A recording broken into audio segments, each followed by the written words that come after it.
Saya rasa dia seorang wakil rakyat yang cukup bertanggungjawab lah.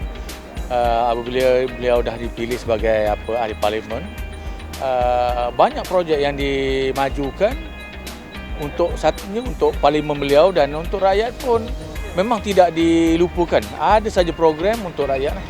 Nampak dah kemajuannya dengan pembinaan universitinya, perumahan, kampung-kampung dimajukan. Yang terbaru ni diberitahu sepanjang jalan ini sampai ke Teluk Intan tu akan dipasang lampu jalan. Satu berita yang menggembirakan lah.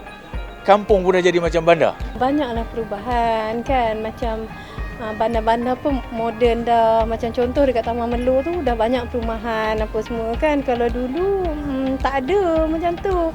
Hanya kebun kelapa sawit macam tu. Banyak perumahan yang dia dah banyak kemajuan yang dah ada di Teluk Intan macam tu.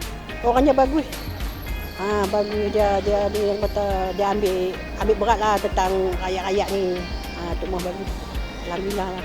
Banyak dulu tak ada bangunan ni tak ada. Sekarang dah ada. Kemudahan dia yalah kata. Banyak kemudahan dia. Yang penting sekali barang-barang di sini murah kan. Macam di market ikan apa tu murah. Dulu dia kata mahal. Sekarang ni alhamdulillah murah. Bajulah Teluk Intan.